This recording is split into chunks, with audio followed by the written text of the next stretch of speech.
بسم الله الرحمن الرحيم. الرحمن علم القرآن،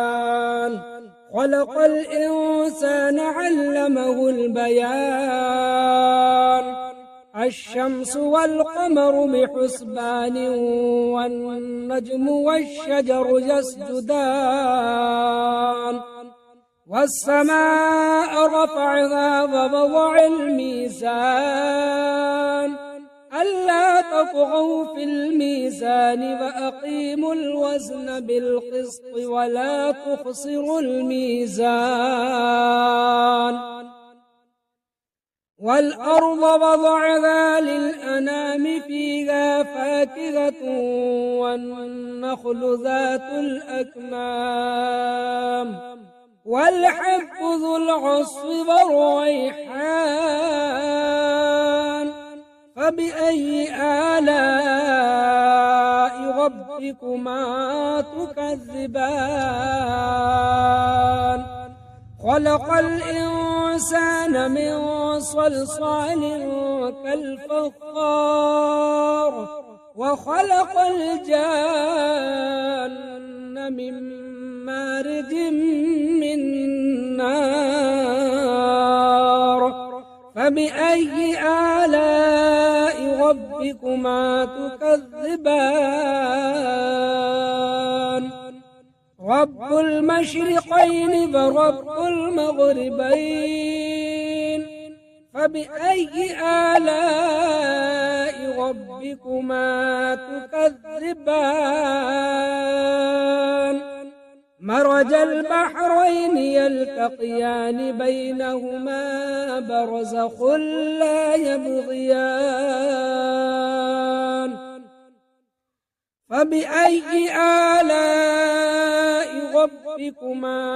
تكذبان؟ يخرج منهما اللؤلؤ والمرجان، فبأي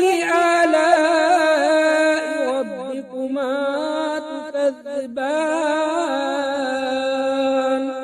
وله الجوار المنشآت في البحر كالأعلام، فبأي آلاء ربكما تكذبان؟ كل من عليها فان، ويبقى وجه ربك ذو الجلال والإكرام. فبأي آلاء ربكما تكذبان؟ يسأله من في السماوات والأرض، كل يوم هو في شأن. فبأي آلاء ربكما تكذبان؟ سنفرغ لكم أيها الثقلان، فبأي آلاء ربكما تكذبان؟ يا معشر الجن والإنس إن استطعتم أن تنفذوا من أقطار السماوات والأرض، فانفذوا لا تنفذون إلا بسلطان. فبأي آلاء ربكما تكذبان؟ يرسل عليكما شواظ من نار ونحاس فلا تنتصران. فبأي آلاء ربكما تكذبان؟ فإذا انشقت السماء فكانت وردة كالدهان. فبأي آلاء ربكما تكذبان؟ فيومئذ لا يسأل عن ذنبه إنس فبأي آلاء ربكما تكذبان يعرف المجرمون بسيماهم فيؤخذ بالنواصي والأقدام فبأي آلاء ربكما تكذبان هذه جهنم التي يكذب بها المجرمون يطوفون بينها وبين حميم آن فبأي آلاء ربكما تكذبان ولمن خاف مقام ربه جنتان فبأي آلاء ربكما تكذبان ذواتا أفنان فبأي آلاء ربكما تكذبان فيهما عينان تجريان فبأي آلاء ربكما تكذبان فيهما من كل فاكهة زوجان فبأي آلاء ربكما تكذبان متكئين على فرش بطائنها من استبرق وجنى الجنتين دان فبأي آلاء ربكما تكذبان فيهن قاصرات الطرف لم يطمثهن إنس قبلهم ولا جان فبأي آلاء ربكما تكذبان كأنهن الياقوت والمرجان فبأي آلاء ربكما تكذبان هل جزاء الإحسان إلا الإحسان فبأي آلاء ربكما تكذبان ومن دونهما جنتان فبأي آلاء ربكما تكذبان مدهامتان فبأي آلاء ربكما تكذبان فيهما عينان ضاختان فبأي آلاء ربكما تكذبان فيهما فاكهة ونخل ورمان فبأي آلاء ربكما تكذبان فيهن خيرات حسان فبأي آلاء ربكما تكذبان حور مقصورات في الخيام فبأي آلاء ربكما تكذبان لم يطمثهن إنس قبلهم ولا جان فبأي آلاء ربكما تكذبان متكئين على رفرف خضر وعبقري حسان فبأي آلاء ربكما تكذبان تبارك اسم ربك ذي الجلال والإكرام أعوذ بالله من الشيطان الرجيم بسم الله الرحمن الرحيم ياسين والقرآن الحكيم إنك لمن المرسلين على صراط مستقيم تنزيل العزيز الرحيم لتنذر قوما ما أنذر آباؤهم فهم غافلون لقد حق القول على أكثرهم فهم لا يؤمنون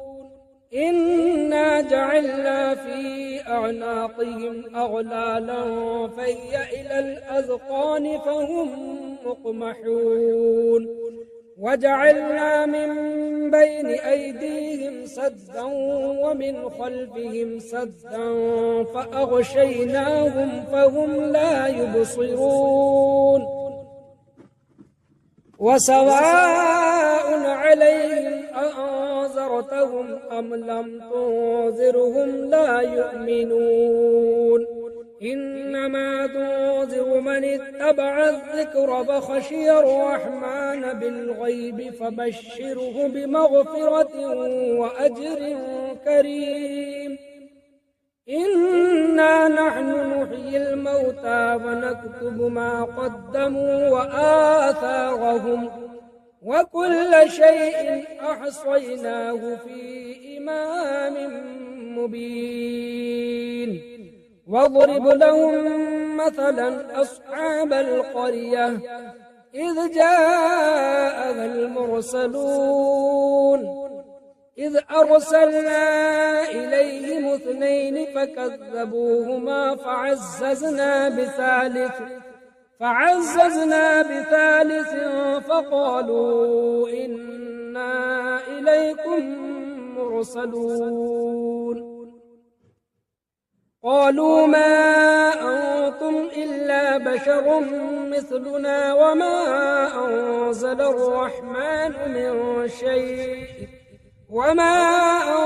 الرحمن من شيء إن أنتم إلا تكذبون قالوا ربنا يعلم إنا إليكم لمرسلون وما علينا إلا البلاغ المبين قالوا إنا تطيرنا بكم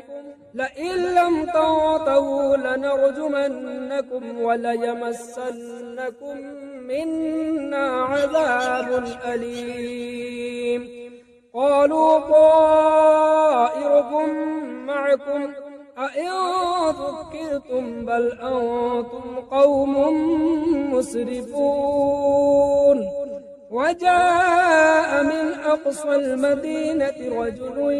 يسعى قال يا قوم اتبعوا المرسلين اتبعوا من لا يسألكم أجرا وهم مهتدون وما لي لا أعبد الذي فطرني وإليه ترجعون أأتخذ من دونه آلهة إن يردني الرحمن بضر لا تغن عني شفاعتهم شيئا ولا ينقذون إني إذا لفي ضلال مبين إني آمنت بربكم فاسمعون قيل ادخل الجنة قال يا ليت قومي يعلمون بما غفر لي ربي وجعلني من المكرمين وما أرسلنا على قومه من بعده من جند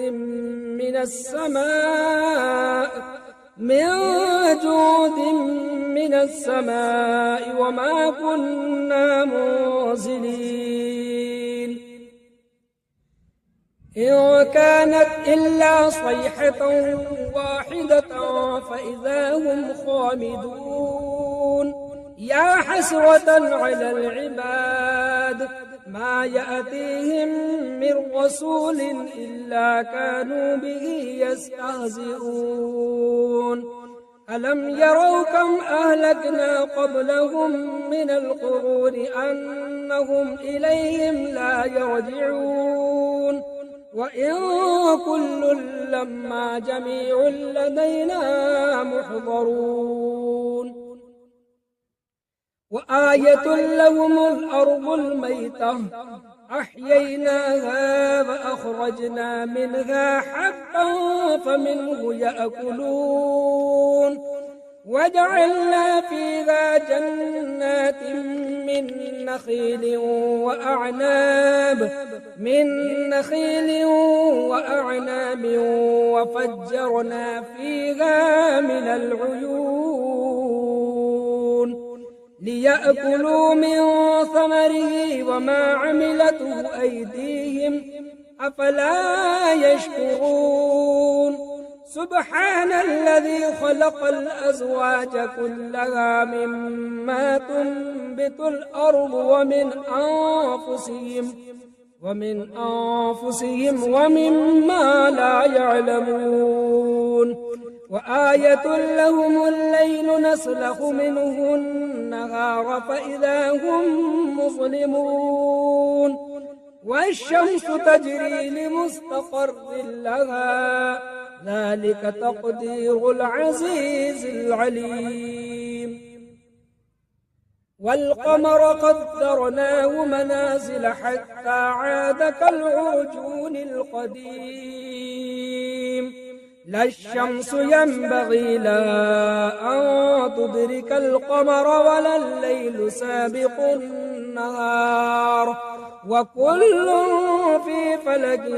يسبحون وآية لهم أنا حملنا ذريتهم في الفلك المشحون وخلقنا لهم من مثله ما يركبون وإن نشأ نغرقهم فلا صريخ لهم ولا هم ينقذون إلا رحمة منا ومتاعا إلى حين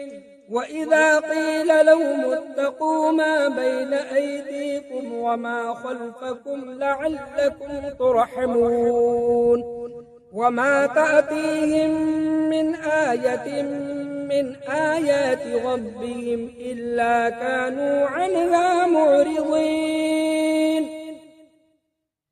وإذا قيل لهم أنفقوا مما رزقكم الله قال الذين كفروا للذين آمنوا أنطعم من لو يشاء الله أطعمه إن أنتم إلا في ضلال مبين ويقولون متى هذا الوعد إن كنتم صادقين ما ينظرون إلا صيحة واحدة تأخذهم وهم يخصمون فلا يستطيعون توصية ولا إلى أهلهم يرجعون ونفخ في الصور فإذا هم من الأجداث إلى ربهم ينسلون قالوا يا ويلنا من بعثنا من مرقدنا هذا ما وعد الرحمن وصدق المرسلون إن كانت إلا صيحة واحدة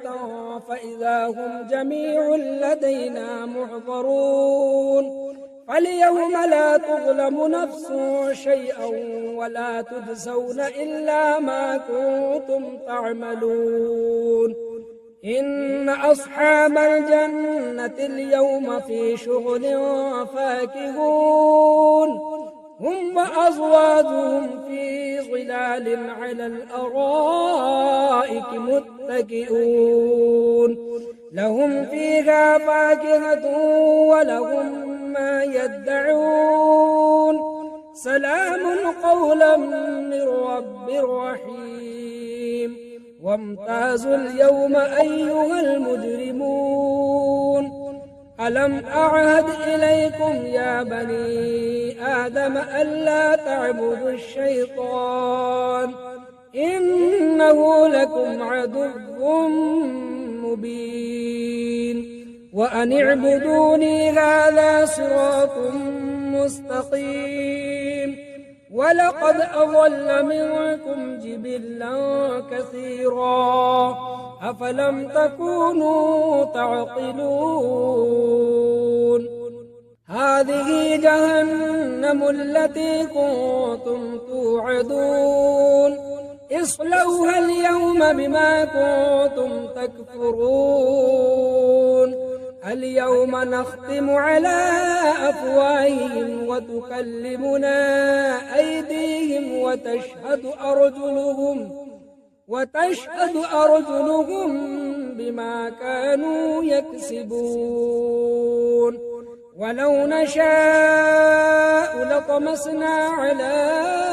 أعينهم فاستبقوا الصراط فأنى يبصرون ولو نشاء لمسخناهم على مكانتهم فما استطاعوا مضيا ولا يرجعون ومن نعمره ننكس في الخلق أفلا يعقلون وما علمناه الشعر وما ينبغي له إن هو إلا ذكر وقرآن مبين لينذر من كان حيا ويحق القول على الكافرين أولم يروا أنا خلقنا لهم مما عملت أيدينا أنعاما فهم لها مالكون وذللناها لهم فمنها ركوبهم ومنها يأكلون ولهم فيها منافع ومشارب أفلا يشكرون واتخذوا من دون الله آلهة لعلهم ينصرون لا يستطيعون نصرهم وهم لهم جند محضرون فلا يحزنك قولهم إنا نعلم ما يسرون وما يعلنون أولم ير الإنسان أنا خلقناه من نطفة فإذا هو خصيم مبين وضرب لنا مثلا ونسي خلقه قال من يحيي العظام فهي رميم قل يحييها الذي أنشأها أول مرة وهو بكل خلق عليم الذي جعل لكم من الشجر الأخضر نارا فإذا أنتم منه توقدون أوليس الذي خلق السماوات والأرض بقادر على أن يخلق مثلهم بلى وهو الخلاق العليم إنما أمره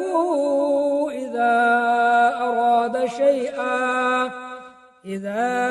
أراد شيئا أن يقول له كن فيكون فسبحان الذي بيده ملكوت كل شيء وإليه ترجعون